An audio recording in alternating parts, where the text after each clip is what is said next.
pajak. Berjumpa kembali dalam podcast Rawung 524. Sebelum mulai podcast kali ini, ada baiknya kita perkenalan dulu ya Kak ya. Baik.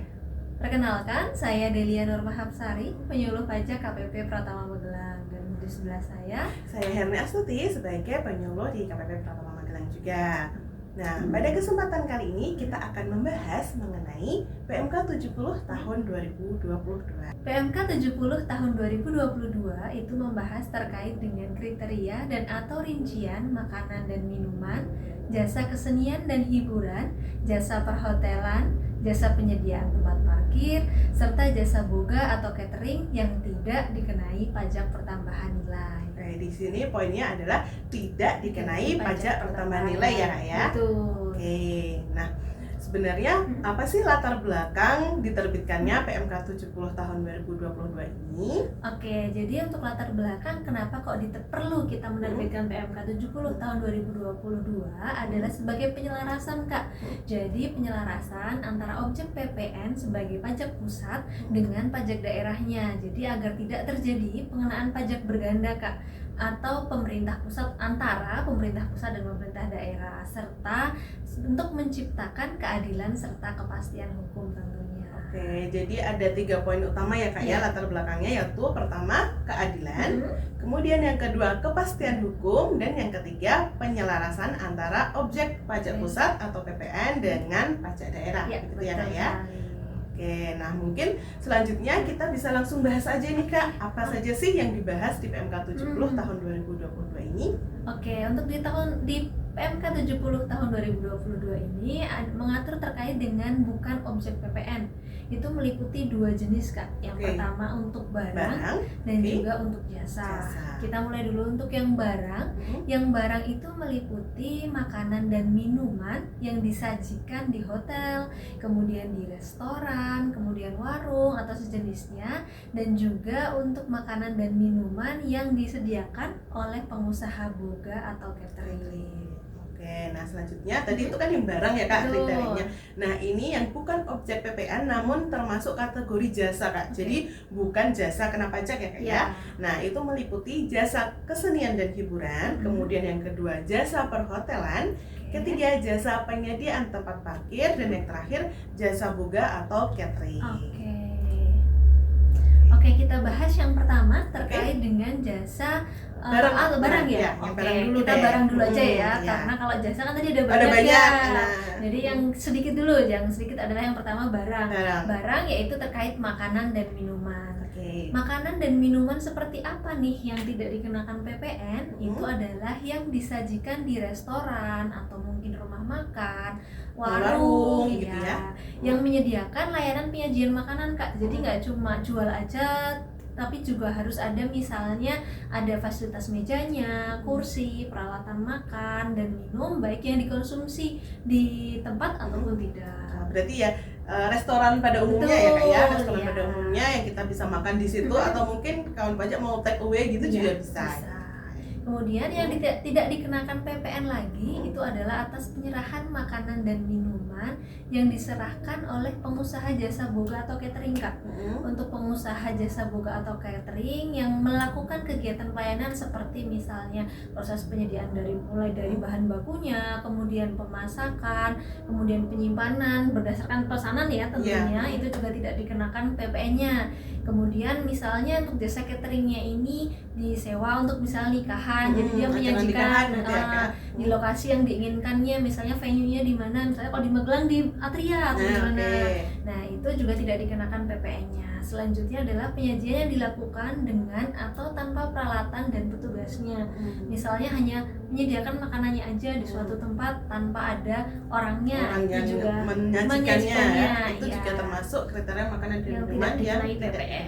Oke, tadi kan sudah yang tidak dikenai PPN, sekarang untuk yang dikenai PPN ada kan Kak? Oke, jadi untuk jenis barang, makanan dan minuman yang dikenai PPN atas penyerahan makanan dan minuman itu dikenai PPN Oke. kalau disajikan oleh yang pertama pengusaha toko swalayan dan sejenisnya yang tidak semata-mata menjual makanan dan atau minuman. Misalnya swalayan atau yang mart-mart itu kan jualannya tidak hanya makanan dan minuman yang disajikan seperti restoran ya Kak ya, tapi kan ada barang-barang kebutuhan lainnya. Nah, itu termasuk dikenai PPN untuk yang dijual di toko swalayan. Kemudian pengusaha pabrik makanan dan atau minuman atau juga pengusaha penyedia fasilitas kegiatan usaha yang utamanya menyediakan pelayanan jasa menunggu atau lounge gitu ya Kak.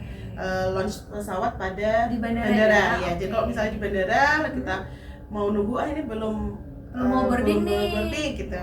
Misalnya mampir dulu di lounge-nya. Nah, di situ dikenai PPN seperti itu. Kemudian tadi kita beralih sekarang ke jasa ya Kak ya. Yang pertama adalah jasa kesenian dan hiburan. Oke, kesenian dan hiburan. Ada apa saja Kak ini? Nah, ini untuk kesenian dan hiburan ini banyak Kak sebenarnya listnya yang tidak dikenai PPN. Contohnya adalah untuk apabila kita menonton film atau tontonan audiovisual seperti itu. Kemudian apabila kita nonton seperti kontes atau pagelaran. Nah, itu juga tidak dikenai PPN. Misal ada pameran-pameran seperti art job gitu. Nah, itu juga tidak dikenai dengan PPN-nya. Selain itu, yang tidak dikenai PPN terkait jasa dan kesenian hiburan adalah semisal ada rekreasi wahana air, wahana ekologi, dan lain sebagainya. Kalau misalnya kawan pajak ada yang ke panti pijat atau mungkin ada yang refleksi, itu juga tidak dikenai PPN.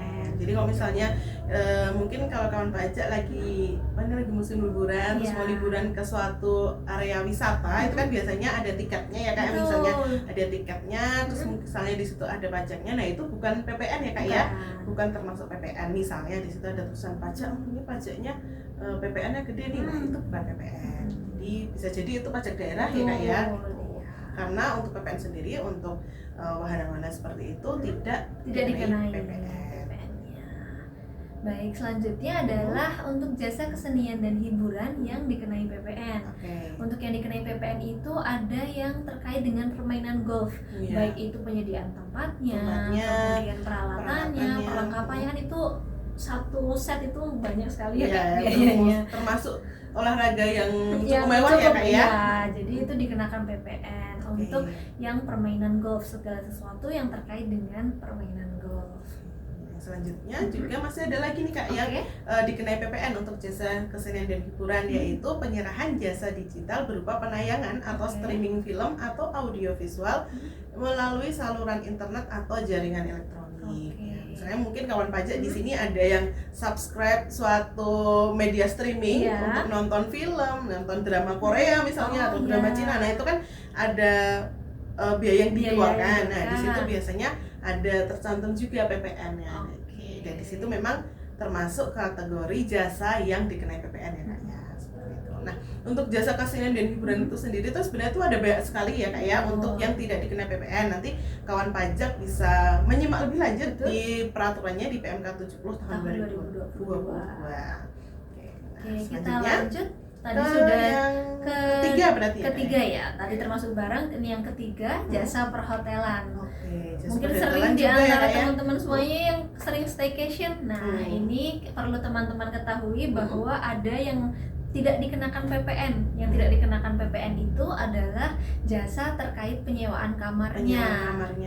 Penyewaan kamarnya itu termasuk ada apa saja ya Kak di sana? Di sana termasuk kalau misalnya fasilitas ada safety box, binatu, kemudian misalnya kayak laundry, kemudian ada extra bednya, kemudian ada penyediaan fasilitas yang terkait secara langsung dengan kegiatan jasa penyewaan kamar.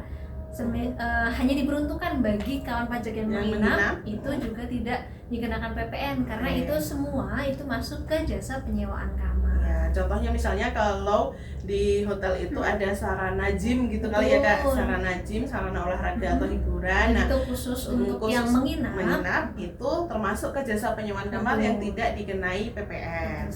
Kemudian mungkin lanjut ya Kak ya, untuk yang kedua selain jasa penyewaan kamar itu adalah jasa penyewaan ruangan Kak untuk kegiatan acara atau pertemuan. Bisa jadi ini kawan pajak misalnya bekerja di kantor atau suatu instansi pemerintah misalnya, nah mungkin mengadakan rapat atau acara di hotel. Nah, itu untuk penyediaan ruangannya itu tidak dikenai PPN. Oke. Nah, selanjutnya ada satu lagi yaitu kalau untuk misalnya ada di hotel, hostel, villa atau pondok wisata atau ada rumah penginapan itu yang tempat tinggal pribadi dan difungsikan sebagai hotel dan perkemahan mewah atau glamping itu juga tidak dikenakan PPN-nya. Oke, jadi itu tadi ya Kak ya, Iya. yang terkait jasa perhotelan yang tidak dikenai PPN. Oke, kalau tadi yang sudah tidak dikenai PPN, sekarang kita kita beralih yang dikenai PPN. Nah, untuk yang dikenai PPN itu yang pertama adalah jasa penyewaan ruangan untuk selain kegiatan acara atau pertemuan di hotel, Oke. hostel, villa, motel dan sebagainya. Yang itu difungsikannya untuk umum ya Kak ya? Untuk umum, jadi bukan tidak terkait dengan tadi yang jasa Yang penyewaan jasa penyewaan kamar. kamar. Contohnya nih Kak, misalnya di hotel itu kan kadang ada area ATM, ya, ATM center seperti itu ya. Nah, kemudian atau misalnya ada kantor apa tapi hotel Di kantornya di lingkungan lingkungan hotel hotel itu. Nah, itu termasuk yang dikenai PPN karena bukan tadi jasa penyewaan Betul. akomodasi Atau kamar ruangan. ya, ruangan gitu.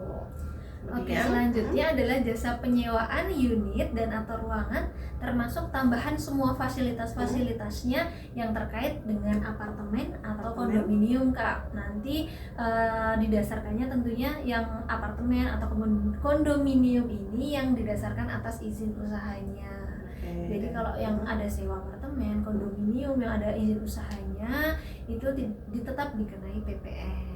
Selanjutnya adalah jasa biro perjalanan atau perjalanan wisata yang diselenggarakan oleh pengelola jasa perhotelan.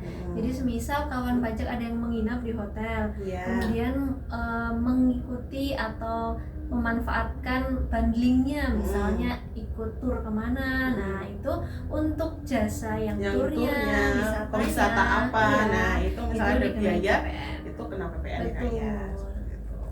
Oke, nah selanjutnya ini kayaknya yang terakhir ya Kak ya.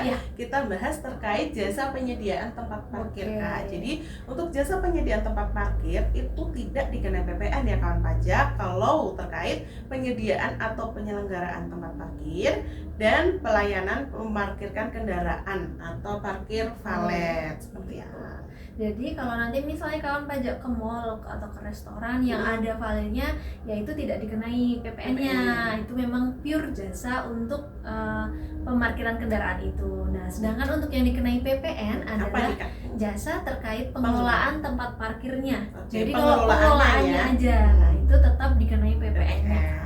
Terkait mungkin yang misalnya orangnya datang harus membayar berapa dan lain sebagainya kan itu dikelola ya, nah itu tetap dikenai PPN-nya. Jadi kayak manajemen fee-nya untuk mengelola tempat parkir itu ya, itu baru dikenain PPN. Seperti tadi kriteria barang dan jasa yang tidak dikenai PPN berdasarkan PMK 70 tahun 2022. Baik, demikian bahasan kita kali ini ya kawan pajak. Mohon maaf apabila terdapat kesalahan. Semoga apa yang kita sampaikan ini bermanfaat bagi kawan pajak semuanya. Sampai jumpa di podcast selanjutnya. Saya Herni, saya Delia. wassalamualaikum warahmatullahi wabarakatuh.